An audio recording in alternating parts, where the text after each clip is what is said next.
Hello students, education arena Kharkhoda YouTube channel पर आपका स्वागत है।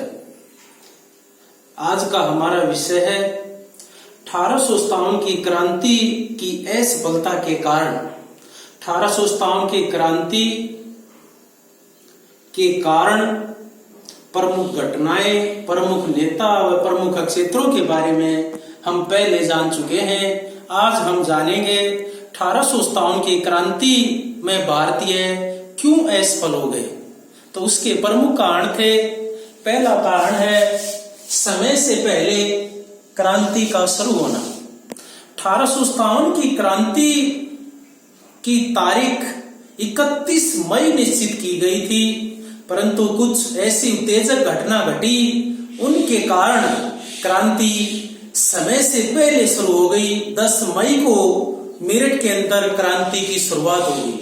तो समय से पहले क्रांति शुरू होने में अंग्रेजों को संभलने का मौका मिल गया और भारत में सभी स्थानों पर एक साथ क्रांति नहीं हो पाई। ये एक असफलता का प्रमुख कारण बना।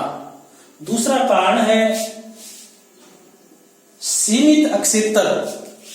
क्रांति पूरे भारत में नहीं हुई, केवल उत्तर भारत तक ही सीमित रही। उत्तर प्रदेश, कुछ हरियाणा का हिस्सा, बिहार के अंदर, पश्चिमी बंगाल के अंदर केवल यहीं तक क्रांति सीमित रही। पूरे भारत में क्रांति का न होना भी भारतीयों की असफलता का एक कारण बना। अगर पूरे भारत में एक साथ क्रांति होती तो अंग्रेज इस क्रांति को नहीं दबा पाते और भारतीय लगभग 90 साल पहले, अब भारत को 1947 में आजादी मिली, लगभग 90 साल पहले ही आजादी मिल गई होती। तीसरा कारण है नेतृत्व का अभाव।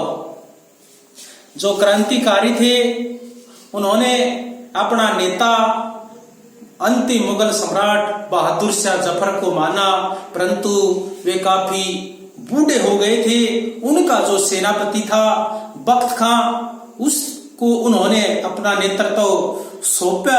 वो एक साधारण व्यक्ति थे, तो योग्य नेतृत्व का भी अभाव था। झांसी की रानी एक स्त्री थी, वैसे वह बहुत योग्य थी, परंतु स्त्री होने के कारण वह भी सभी व्यक्तियों के लिए स्वीकार्य नहीं थी। नाना साहब काफी बहादुर थे, परंतु कूटनीति में इतने निपुण नहीं थे। जो कुंवर सिंह थे वे भी काफी बूढ़े हो चुके थे, 80 साल की उनकी एज थी। तो योग्य नेतृत्व का न होना भी भारतीयों की असफलता का एक कारण था। संसाधनों पर अंग्रेजों का नियंत्रण अगला प्रमुख कारण है। संसाधनों पर अंग्रेजों का नियंत्रण। जो यातायात और संचार के सभी साधन थे उन पर अंग्रेजों का नियंत्रण था। तो उन्होंने अपनी सेना और हथियार वगैरह एक स्थान से दूसरे स्थानों पर भी आसानी से भेज सकते थे और भारतीय ऐसा नहीं कर सकते थे, क्योंकि सभी संसाधनों पर अंग्रेजों का नियंत्रण था। अगला प्रमुख कारण है एक उद्देश्य न होना। जो भारतीय क्रांतिकारी थे उनका एक उद्देश्य नहीं था।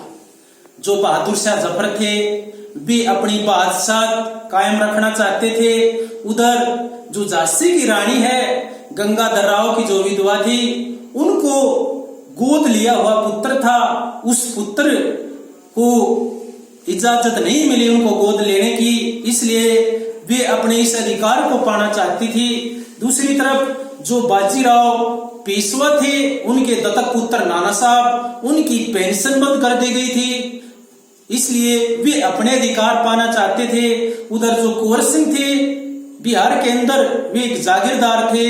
जमींदारों की जो जमीन छीन ली गई थी, किसानों की जमीन छीन ली गई थी, वे अपने उन अधिकारों को पाना चाहते थे। और जो भारतीय सैनिक क्रांति के अंदर शामिल हुए, उनका जो चर्बियों वाले कारतूस थे, वे मानते थे कि अंग्रेजों ने हमारा धर्म भ्रष्ट कर दिया है।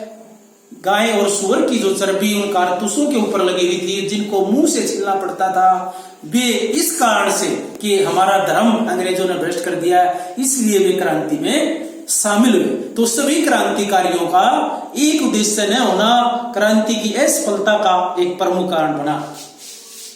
हथियारों का अभाव।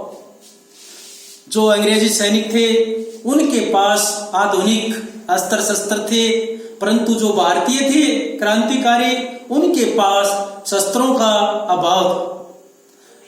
उनके पास हथियार भी नहीं थे और उनको न ही किसी प्रकार की ऐसी अच्छी ट्रेनिंग थी। यदि हथियार उनके पास उनको उपलब्ध करवा भी दिए जाते तो उनको किसी प्रकार की ट्रेनिंग नहीं दी गई थी। अंग्रेज जो सैनिक थे वे काफी प्रशिक्षित थे, आधुनिक हथियार थे उनके पास, इसलिए भी वे क्रांति को दबाने में सफल रहे। ये भारतीयों के पास हथियारों का न होना भी क्रांति की असफलता का एक कारण बना।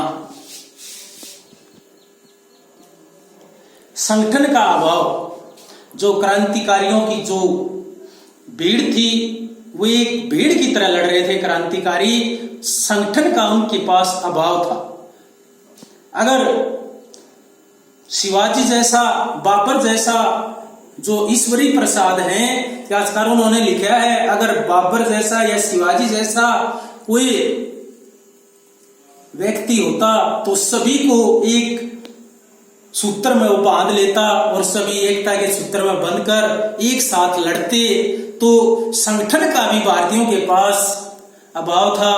कोई किसी उद्देश्य के लिए लड़ रहा था, कोई किसी उद्देश्य के लिए लड़ रहा था। उनमें सभी क्रांतिकारियों में एक आत्मविश्वास की, एक दूसरे पर पूरा भरोसा करने का अभाव था, संगठन का अभाव था, इसलिए भी वे इस क्रांति में हार गए। भारतीयों के समर्थन का अभाव। क्रांति में सभी भारतीयों का क्रांतिकारियों को समर्थन नहीं मिला। जो शिक्षित वर्ग था उसने भी क्रांति में भाग नहीं लिया। जो देसी राजा नवाब थे जैसे नाभा है, पटियाला है, जींद है, इन रियासतों के राजाओं ने अंग्रेजों का साथ दिया। विद्रोह को दबाने के लिए, क्रांति को दबाने के लिए इन्होंने अंग्रेजों का साथ दिया। तो सभी भारतीयों का समर्थन न होना भी इन क्रांतिकारियों की हार का एक प्रमुख कारण बना। अगला और अंतिम कारण है अंग्रेजों के अत्याचार। अंग्रेजों ने भारतीयों पर बहुत भयंकर अत्याचार किए। जैसे अंतिम मुगल सम्राट था बहादुर शाह जफर, उसके पुत्रों को उसके सामने ही गोली मार दी गई और उनको बंदी बना करके निर्वासित कर दिया गया। उधर जो तात्या टोपे थे उनको भी बाद में फांसी की सजा दी गई। तो उन जहां भी क्रांतिकारी मिले अंग्रेजों को, उन पर भयंकर अत्याचार किए। इस भय के कारण भी बहुत से लोग क्रांति में शामिल नहीं हुए और यही भारतीयों की एक हार का कारण बना। अगर सभी भारतीय एक साथ, एक संगठित होकर योग्य नेतृत्व के साथ लड़े होते तो भारत उस समय ही अंग्रेजों का नामो निशान मिटा देता और भारत को लगभग 90 साल पहले 1857 में ही आजादी मिल गई होती। आज के लिए इतना ही काफी। इस क्रांति के परिणामों के बारे में हम अगली वीडियो में जानेंगे। धन्यवाद।